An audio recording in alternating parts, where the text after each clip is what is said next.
Assalamualaikum warahmatullahi wabarakatuh. Halo anak-anak kelas 7 semuanya. Hari ini kita akan melanjutkan materi mengenai kerajinan, yaitu kerajinan tekstil. Kemarin kalian sudah belajar tentang kerajinan serat.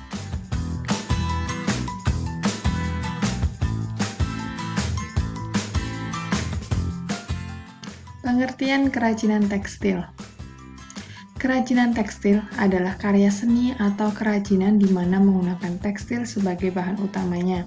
Tekstil sendiri adalah bahan yang berasal dari serat yang telah diolah menjadi benang ataupun kain.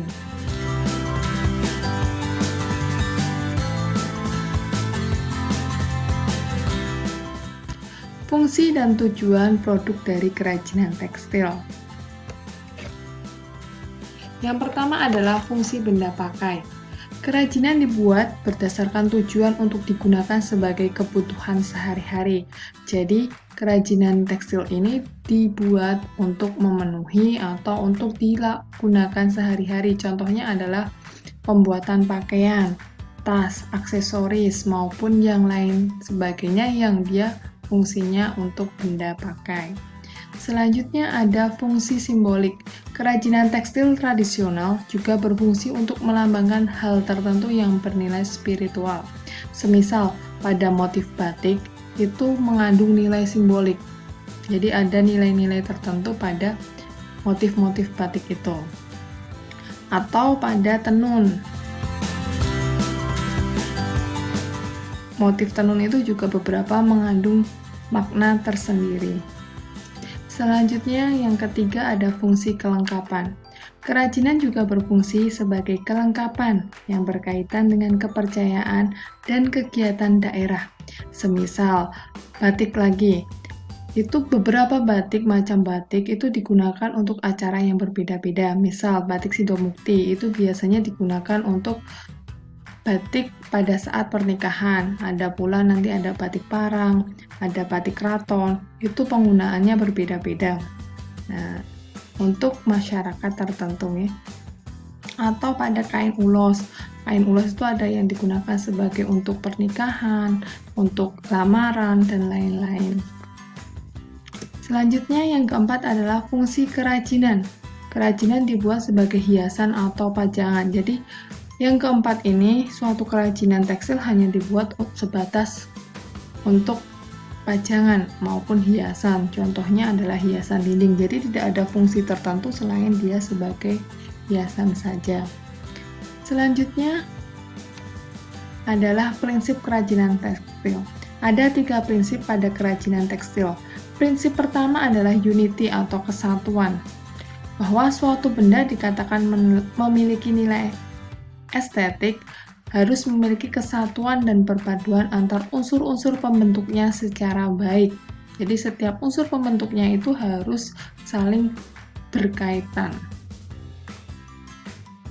Yang kedua adalah complexity atau kerumitan. Suatu benda seni pada dasarnya tidak sederhana, tetapi unsur-unsurnya berpadu dengan kerumitan tertentu sehingga lebih estetik. Yang ketiga, yaitu intensity atau kesungguhan. Bahwa suatu benda seni harus memiliki kualitas yang menonjol pada penampilan. Dikatakan menonjol seperti ini bahwa setiap benda-benda atau kerajinan yang dibentuk itu dengan kesungguhan dari pengrajin, bahwa mereka mau menampilkan hasil karya yang sebagus-bagusnya untuk menunjukkan kesungguhan mereka terhadap kerajinan tersebut gitu.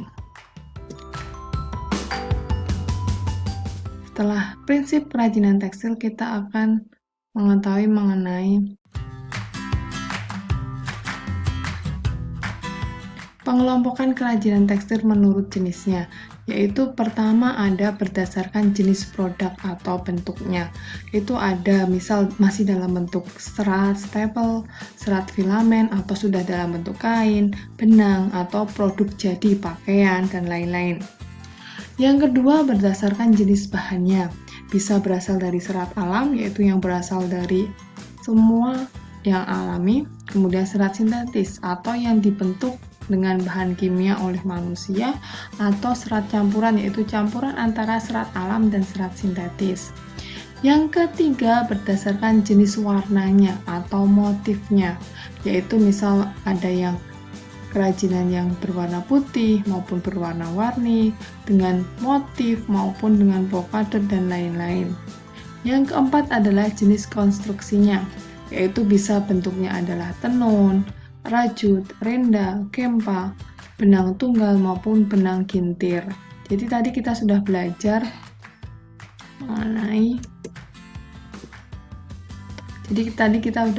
mengenai beberapa, yaitu mengenai pengertian tekstil, kemudian prinsip dan tujuan, kemudian ada pengelompokan benda tekstil, kerajinan tekstil.